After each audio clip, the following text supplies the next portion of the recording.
18 अप्रैल 1912 America के New York में रात के 9:30 बजे घनघोर बारिश में करीब 40,000 लोग दिल थामे हुए किसी का इंतजार कर रहे थे।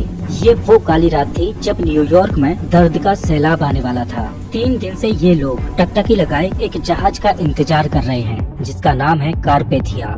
कारपेथिया जहाज अपने साथ एक ऐसी दर्दनाक कहानी लेकर लौटा था जिसको सुनकर आज भी लोगों के दिल दहल जाते हैं। एक ऐसा जहाज जो कभी नहीं डूब सकता था, RMS टाइटैनिक, जिसने सैकड़ों लोगों की जिंदगियां समुद्र के हवाले कर दी।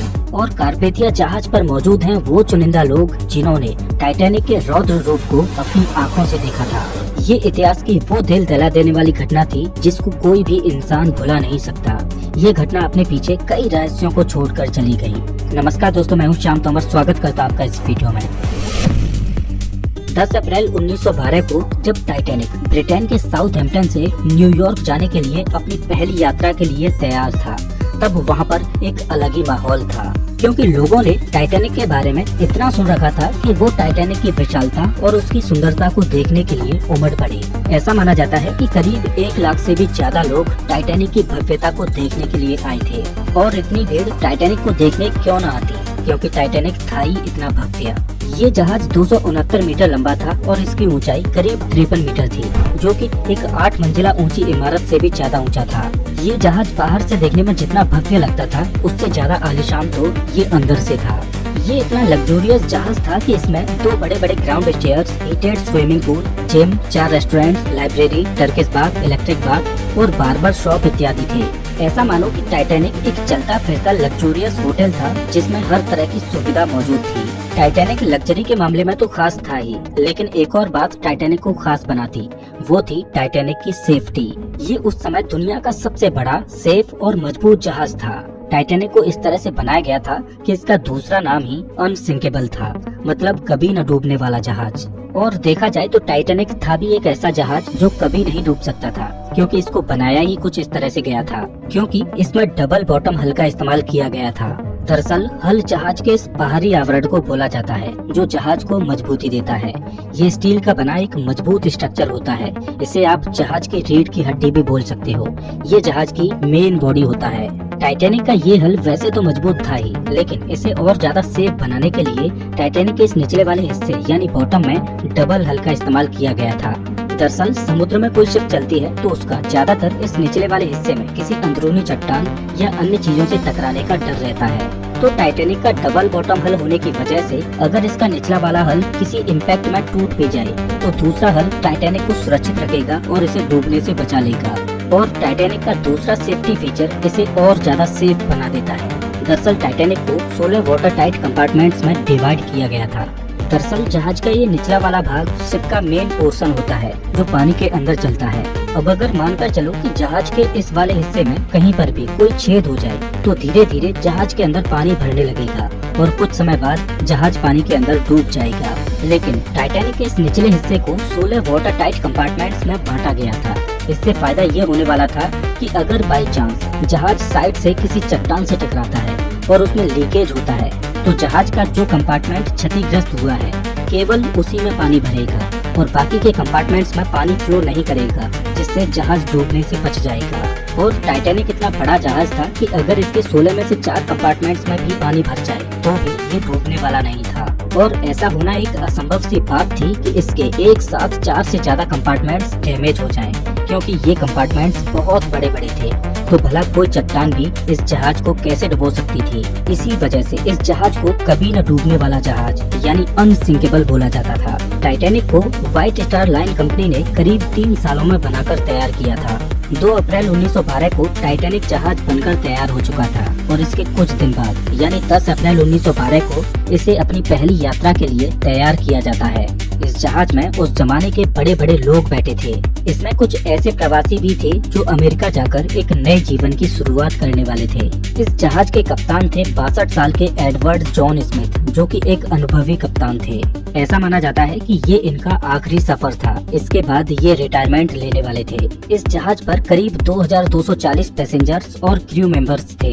वैसे तो साउथहैम्पटन से न्यूयॉर्क पहुंचने में 7 से 8 दिनों का समय लगता था, लेकिन टाइटैनिक उस जमाने का सबसे तेज चलने वाला जहाज था, तो व्हाइट स्टार लाइन कंपनी चाहती थी कि ये जहाज 6 दिनों में न्यूयॉर्क पहुंचे और लोग टाइटैनिक की भव्यता के साथ साथ इसकी रफ्तार को भी जाने। इस वजह से कंपनी की ओर से टाइटैनिक के कैप्टन स्मिथ को जहाज को फुल स्पीड से चलाने के इंस्ट्रक्शंस मिले हुए थे। टाइटैनिक को बने हुए अभी ज्यादा समय नहीं हुआ था और न ही टाइटैनिक के सेफ्टी टेस्ट और ट्रायल्स हुए थे, लेकिन फिर भी टाइटैनिक को एक लंबी यात्रा के लिए तैयार किया जा रहा था और इसका एक बहुत बड़ा कारण था। दरअसल व्हाइट स्टार लाइन कंपनी की एक और शिप थी, ओलंपिक, जो देखने में तो टाइटैनिक की तरह ही थी, लेकिन वो इससे थोड़ी छोटी थी।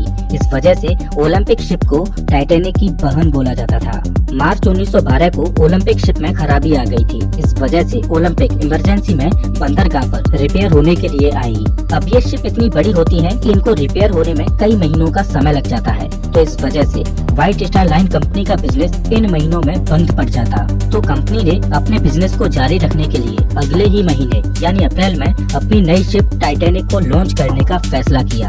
अब क्योंकि ये टाइटैनिक की पहली यात्रा थी, जिस वजह से टाइटैनिक के क्रू में कुछ अनुभवी लोगों का होना भी जरूरी था। इस वजह से टाइटैनिक के कुछ क्रू मेंबर्स को हटाकर ओलंपिक के कुछ क्रू मेंबर्स को टाइटैनिक के क्रू में शामिल किया गया। टाइटैनिक का एक ऑफिसर था डेविड ब्लेयर, इसको हटाकर इसकी जगह पर ओलंपिक के एक ऑफिसर को इसकी जगह पर ड्यूटी पर नियुक्त किया गया। तो डेविड ब्लेयर जब शिप को छोड़कर अपने घर जा रहा था, तो वो गलती से अपने लॉकर की चाबी को भी अपने साथ ले आया और दुर्भाग्य से टाइटैनिक पर मौजूद इकलौता दूरबीन भी उसी लॉकर में बंद था। डेविड ब्लेयर के द्वारा की गई ये छोटी सी गलती आगे चलकर टाइटैनिक को डुबो देती है। आखिर वो घड़ी आ ही गई जब 10 अप्रैल 1912 को टाइटैनिक अपने पहले ऐतिहासिक सफर पर रवाना होता है। कैप्टन स्मिथ भली भांति जानते थे कि साल के इन महीनों में समुद्र में बहुत ज्यादा आइसबर्ग मिलते हैं। इस वजह से उन्होंने खतरे को भागते हुए नॉर्दर्न रूट के सीधे रास्ते को छोड़ते हुए साउदर्न रूट के इस थोड़े लंबे रास्ते को चुना। दरअसल आइसबर्ग समुद्र में मौजूद छोटे छोटे बर्फ के पहाड़ होते हैं। ये बर्फ के पहाड़ ग्लेशियर से टूटकर समुद्र की लहरों के साथ बीच समंदर में आ जाते हैं। आप इस मैप को देखिए, इसमें ग्रीनलैंड से बर्फ के ये छोटे छोटे पहाड़ टूटकर इस रास्ते के द्वारा अटलांटिक ओशियन में पहुंचते हैं। तो ये वाला जो रीजन है, इसमें अप्रैल के महीने में बहुत ज्यादा आइसबर्ग टूटकर आते हैं। लेकिन अच्छी बात यह है कि इन आइसबर्ग को अटलांटिक ओशियन में पहुंचते पहुंचते करीब 2 साल लग जाते हैं और अटलांटिक ओशियन तक पहुंचते पहुंचते वो आइसबर्ग पिघलकर समुद्र के पानी में विलीन हो जाते हैं। जो आइसबर्ग बहुत ज्यादा बड़ा होता है, वही अटलांटिक ओशियन के बीच में आ पाता है। तो कैप्टन स्मिथ ने आइसबर्ग के खतरे को टालने के लिए इस रास्ते के बजाय इससे थोड़े दूर के रास्ते को चुना, जहाँ पर आइसबर्ग मिलने के चांसेस बहुत कम हो। ये वो समय था जब जहाज में आइसबर्ग इत्यादि को देखने के लिए ज्यादा कोई खास टेक्नोलॉजी नहीं होती थी। इस वजह से जहाज के सामने थोड़ी ऊंचाई पर यहाँ पर एक क्रूज नेस्ट होता है, इसे लुकआउट पॉइंट भी बोला जाता है। इस क्रूज नेस्ट में हमेशा 1 से 2 लोग दूरबीन लेकर बैठे रहते हैं, जो दूर तक सामने देखते रहते हैं कि जहाज के सामने कोई अड़चन तो नहीं है जिससे जहाज टकरा जाए। और जब ये जहाज पानी में चलते तो ये सभी जहाज वायरलेस रेडियो के जरिए एक दूसरे को संदेश भेजते रहते कि कौन सी जगह पर क्या अड़चन है। जब टाइटैनिक आधे रास्ते पर पहुंच चुका था, तब इसको कोरोनिया शिप से आइसबर्ग होने की पहली चेतावनी मिलती है। ये आइसबर्ग अभी टाइटैनिक से 1 दिन की दूरी पर था। टाइटैनिक पर सीनियर ऑफिसर जैक फिलिप्स इस वायरलेस रेडियो सिस्टम को ऑपरेट कर रहे थे और दूसरे जहाजों के साथ संपर्क में बने हुए थे। 14 अप्रैल को दोपहर में टाइटैनिक को आइसबर्ग के होने की दूसरी चेतावनी मिलती है। वायरलेस ऑपरेटर जैक फिलिप्स इन चेतावनियों के बारे में जहाज के कप्तान को आगाह करते हैं। टाइटैनिक के इस पहले सफर पर टाइटैनिक का मालिक जोसेफ ब्रूस भी था। जब कैप्टन स्मिथ ने जहाज के मालिक ब्रूस इसमे को आइसबर्ग की मिलने वाली चेतावनियों के बारे में बताया, तो ब्रूस इसमे ने इन चेतावनियों को नजरअंदाज कर दिया, क्योंकि उसका मानना था कि समुद्र में आइसबर्ग मिलना एक आम बात है और जिस जहाज में वो बैठे हैं वो एक मजबूत और कभी न डूबने वाला जहाज है। और ब्रूस इसमें नहीं चाहता था कि इन चेतावनियों की वजह से जहाज की स्पीड कम हो और जहाज अपने निर्धारित समय से लेट पहुंचे। इसके बाद टाइटैनिक को आइसबर्ग की 5 बार और चेतावनियां मिलती हैं और टाइटैनिक को जो आखिरी चेतावनी मिली वो एसएस कैलिफोर्नियन जहाज से मिलती है। रात हो चुकी थी और दुर्भाग्य से आज आसमान में चांद भी नहीं निकला था, जिस वजह से विजिबिलिटी बहुत कम थी और क्रूज नेस्ट में बैठे लोगों के पास दूरबीन भी नहीं था, जिससे वो दूर से ही सामने आने वाली अड़चन को देख पाए। टाइटैनिक अपनी फुल स्पीड 40 किलोमीटर प्रति घंटे की रफ्तार से चल रहा था और आइसबर्ग से टाइटैनिक अभी 2 घंटे की दूरी पर था। घनघोर अंधेरे में समुद्र के पानी को तेजी से चीरते हुए टाइटैनिक आगे बढ़ता ही चला जा रहा था, बिना इस बात की परवाह किए कि जिस रास्ते में अभी वो चल रहा है उसके सामने एक बहुत बड़ी बर्फ की चट्टान मौजूद है। रात के 11:30 बज चुके थे और अब टाइटैनिक आइसबर्ग से महज 6 किलोमीटर दूर था और जिस रफ्तार से टाइटैनिक चल रहा था उस रफ्तार से ये अगले 10 मिनटों में आइसबर्ग के पास पहुंचने वाला था। टाइटैनिक के क्रूज नेस्ट में दो बहादुर लोग फ्रेडरिक फ्लीट और रेजिनाल्ड ली, ये दोनों कड़कड़ाती ठंडी और रात के काले अंधेरे में टकटकी लगाए जहाज के सामने आने वाली अड़चनों को देख रहे थे। इन दोनों के लिए परेशानी ये थी कि जहाँ पर ये बैठे थे उन्हें वहाँ पर ठंडी हवा का सामना करना पड़ रहा था, जिस वजह से इनकी आंखों से आंसू निकल आते। इनके पास कोई दूरबीन भी नहीं था, जिस वजह से ये ज्यादा दूर की चीजों को देख भी नहीं पा रहे थे। कम रोशनी में आंखों से ज्यादा दूर मौजूद चीजों को देख पाना संभव नहीं था। रात के 11:39 पर क्रूज नेस्ट में बैठे फ्रेडरिक फ्लीट को दिखाई देता है कि सामने एक आइसबर्ग है। उसने बिना देर किए जल्दी से 3 बार घंटी को बजाया और तुरंत ब्रिज पर मौजूद ऑफिसर्स को फोन करता है और बताता है कि सामने आइसबर्ग है, जल्दी से जहाज को लेफ्ट साइड में मोड़ो। ब्रिज पर मौजूद फर्स्ट ऑफिसर विलियम ने जैसे ही इस चेतावनी को सुना, उसने तुरंत एक्शन लेते हुए जहाज को रोकने के लिए फुल स्पीड में रिवर्स में इंजन को चालू कर दिया और जहाज को तेजी से लेफ्ट साइड में मोड़ने लगा। लेकिन अब बहुत देर हो चुकी थी। जहाज की रफ्तार इतनी ज्यादा थी कि इतने कम समय में रिवर्स इंजन चालू करने के बाद भी इसे रोका नहीं जा सकता था और जहाज इतना बड़ा था कि कम डिस्टेंस में एकदम इसको मोड़ा नहीं जा सकता था। काफी हद तक टाइटैनिक के रास्ते को मोड़ दिया गया, लेकिन फिर भी रात के 11:40 पर टाइटैनिक का आगे का राइट वाला हिस्सा बर्फ की चट्टान से टकरा जाता है। ये टकराव इतनी जोर से हुआ कि जहाज पर मौजूद सभी यात्रियों को इसने हिलाकर रख दिया। दुर्भाग्य से टाइटैनिक का डबल बॉटम हल किसी काम नहीं आया, क्योंकि आइसबर्ग से ये इम्पैक्ट जहाज के साइड में हुआ था जहां पर सिंगल लेयरिंग लगी थी। जब कैप्टन स्मिथ ने नुकसान की जांच पड़ताल की और जहाज में हुए नुकसान को देखा तो पता चला कि जहाज के 6 कंपार्टमेंट्स डैमेज हो चुके हैं और उनमें तेजी से पानी भरता जा रहा है। ये देखकर कैप्टन स्मिथ शॉक हो जाते हैं, क्योंकि जहाज केवल 4 कंपार्टमेंट्स के भरने तक ही तैर सकता था, लेकिन 6 कंपार्टमेंट्स में पानी भरने का मतलब था कि जिस जहाज को अभी तक अनसिंकेबल बोला जा रहा था वो अब डूब जाएगा। टकराव को अब तक 20 मिनट गुजर चुके थे और रात के 12 बजे कैप्टन स्मिथ ने क्रू को डिस्ट्रेस सिग्नल भेजने के लिए कहा ताकि आसपास मौजूद कोई जहाज उन्हें बचाने के लिए आ जाए और वायरलेस ऑपरेटर जैक फिलिप्स लगातार डिस्ट्रेस सिग्नल भेजने में जुट गए। लेकिन दुर्भाग्यवश आसपास कोई भी जहाज ऐसा नहीं था जो टाइटैनिक द्वारा भेजे जा रहे डिस्ट्रेस सिग्नल्स को पकड़ पाए। 6 कंपार्टमेंट्स पानी से भर चुके थे और पानी अब डेक के ऊपर से बहने लगा। कैप्टन स्मिथ लाइफ बोट्स को समंदर में उतारने का आदेश देते हैं और सभी लाइफ बोट्स को बाहर निकाला जाने लगा। दुर्भाग्यवश उस समय टाइटैनिक पर केवल 20 ही लाइफ बोट्स मौजूद थी और एक लाइफ बोट की क्षमता केवल 65 लोगों की ही थी। 20 लाइफ बोट्स के द्वारा केवल लगभग 1200 लोगों को ही बचाया जा सकता था और जहाज पर 2200 से ज्यादा लोग मौजूद थे।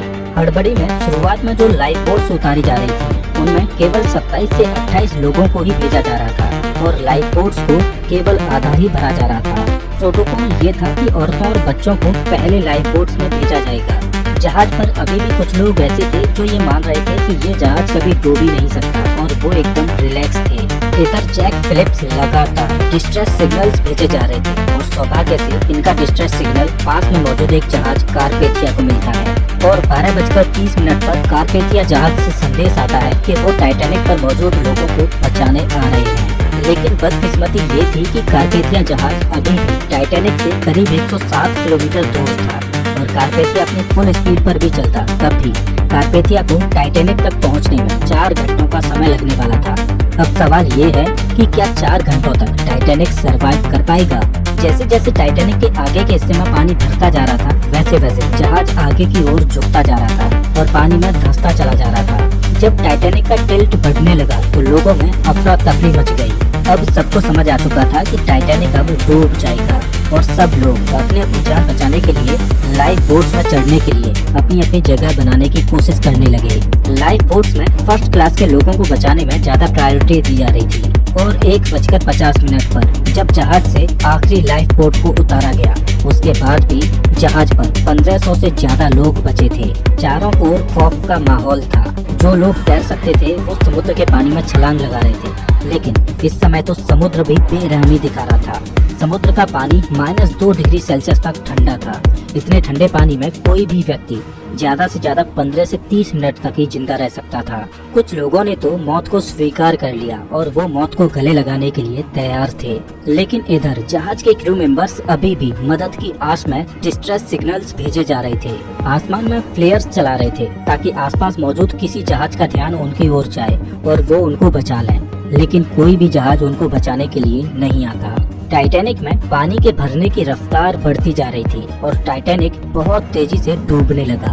टाइटैनिक का आगे का भाग पूरी तरह से पानी के अंदर घुस चुका था और पिछला वाला हिस्सा पानी के ऊपर उठने लगा। अब जहाज के कप्तान स्मिथ ने अपने क्रू को भी बोल दिया कि अपनी अपनी जान बचाओ, लेकिन जैक फिलिप्स अभी भी अपनी जान की परवाह किए बगैर डिस्ट्रेस सिग्नल्स भेजने में जुटे हुए थे। जब तक जहाज पर इलेक्ट्रिसिटी थी तब तक फिलिप्स उनकी मदद करने आ रही इकलौती शिप कारपेथिया से संपर्क बनाए हुए थे। कैप्टन स्मिथ ने अपने जहाज को ना छोड़ने का फैसला किया। जब जहाज का आगे का भाग पूरी तरह से पानी के अंदर घुस चुका था तो शॉर्ट सर्किट की वजह से जहाज पर अंधेरा छा गया। अटलांटिक ओशियन लोगों की चीखों से गूंज रहा था। जहाज का पिछला भाग पूरी तरह से हवा में खड़ा था और दबाव इतना ज्यादा बढ़ गया कि टाइटैनिक 2 भागों में टूट गया और रात के 2:20 पर आरएमएस टाइटैनिक देखते ही देखते अटलांटिक महासागर की गोद में समा गया। कभी न डूबने वाला जहाज महज 2 घंटे 40 मिनट में समुद्र की गहराई में चला गया। जो 1500 से ज्यादा लोग इस पर सवार थे, उनमें से कुछ इसके साथ डूब गए और कुछ को समुद्र के ठंडे पानी ने मार डाला। कैप्टन स्मिथ अंत तक अपने जहाज पर ही डटे रहे।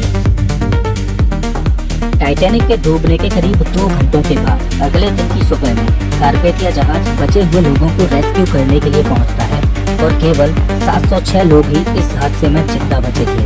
3 दिनों के बाद 18 अप्रैल 1912 को रात के 9:30 बजे कारपेथिया न्यूयॉर्क में पहुंचा, जहां पर 40,000 लोग तेज बारिश में कारपेथिया का इंतजार कर रहे थे। इस हादसे के बाद कई ऐसे सवाल खड़े हुए जिनका जवाब आज भी लोग खोज रहे हैं, लेकिन जब इसकी इन्वेस्टिगेशन की गई तो एक चौंकाने वाली बात सामने आई। जब टाइटैनिक डूबा था तब उस पर मौजूद हर एक व्यक्ति को बचाया जा सकता था, क्योंकि टाइटैनिक से महज 37 किलोमीटर दूर एक और जहाज मौजूद था जो समय पर आकर मदद कर सकता था। ये वही एसएस कैलिफोर्नियन जहाज था जिसने आखिरी बार टाइटैनिक को आइसबर्ग की चेतावनी भेजी थी।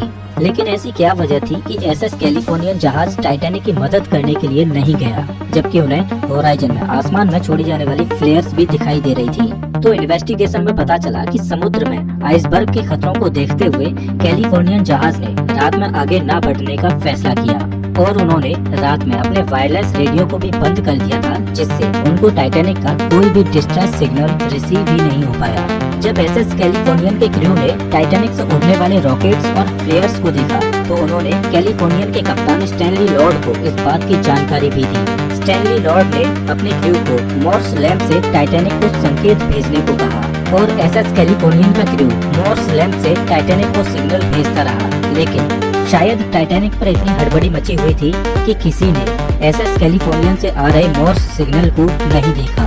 दरअसल उस समय इस तरह की लैंप से डैशेज और डॉट्स के द्वारा एक दूसरे जहाज से संपर्क करने के लिए मॉर्स कोड का इस्तेमाल किया जाता था। काश कैलिफोर्नियन जहाज का रेडियो ऑन होता तो शायद उस दुर्घटना में कितनी जानें न जाती। टाइटैनिक के इस हादसे को हुए साल दर साल गुजरती जा रही थी, लेकिन एक सवाल जो लोगों को परेशान किए जा रहा था कि आखिर वो जहाज जिसे कभी न डूबने वाला जहाज बोला जाता था वो कैसे डूब गया। इस सवाल का जवाब तभी मिल सकता था जब टाइटैनिक जहाज का मलबा मिले। खूब सारी खोजबीन की, लेकिन अटलांटिक महासागर ने टाइटैनिक को अपनी गोद में ऐसे छुपा रखा था कि उसका मलबा किसी को मिल ही नहीं रहा था। आरएमएस टाइटैनिक के मलबे को समुद्र की गहराइयों में ढूंढते ढूंढते 70 सालों से भी ज्यादा का समय गुजर चुका था। तब जाकर सितंबर 1985 में पहली बार टाइटैनिक के मलबे की झलक देखने को मिली। अमेरिकन ओशियनोग्राफर रॉबर्ट बेलार्ड वो व्यक्ति थे जिन्होंने टाइटैनिक के मलबे को खोज निकाला था। और जब से टाइटैनिक का मलबा मिला है तब से लेकर आज तक इस पर कई बार खोजबीन होती रही है, लेकिन टाइटैनिक के मलबे पर की गई शोधों ने इस बात की गुत्थी को सुलझा दिया कि ये अनसिंकेबल जहाज आखिर क्यों और कैसे डूबा। ओशियनोग्राफर्स के होश उड़ गए जब उन्होंने टाइटैनिक के मलबे को देखा, क्योंकि टाइटैनिक समुद्र के बॉटम में 2 हिस्सों में टूटा पड़ा है। जहाज का आगे का हिस्सा बहुत ही अच्छी कंडीशन में है, लेकिन पिछला वाला हिस्सा इतनी बुरी कंडीशन में है कि उसको देखकर ऐसा लगता है कि ये टाइटैनिक का दूसरा भाग है ही नहीं। और पिछला वाला हिस्सा फ्रंट वाले हिस्से से करीब 2000 फीट की दूरी पर है। काफी खोजबीन के बाद पता चला कि जब टाइटैनिक को बनाया गया था तब इसमें टाइटैनिक के हल को मजबूती देने के लिए जो रिवेट्स लगाई गई थी वो स्टील की नहीं बल्कि कास्ट आयरन की थी। यहाँ पर कंपनी ने जहाज को बनाते हुए कॉस्ट कटिंग करने की कोशिश की। अब चूंकि कास्ट आयरन स्टील से नरम होता है, इस वजह से जिस जगह पर आइसबर्ग टाइटैनिक की बॉडी से टकराया उस जगह के रिवेट्स प्रेशर पड़ने की वजह से खुल गए और आपस में जुड़ी प्लेट्स अपनी जगह से खिसक गयी, जहाँ से पानी को अंदर घुसने का रास्ता मिल गया। आज टाइटैनिक का मलबा समुद्र की गहराइयों में वातावरण से लड़ाई लड़ते हुए अपने अस्तित्व को खोता जा रहा है और ऐसा माना जाता है कि आने वाले कुछ सालों में समुद्र से टाइटैनिक के ये निशान भी गायब हो जाएंगे। टाइटैनिक की ये घटना सच में एक दिल दहला देने वाली घटना थी। Subscribe for more videos like history, science, technology, culture videos.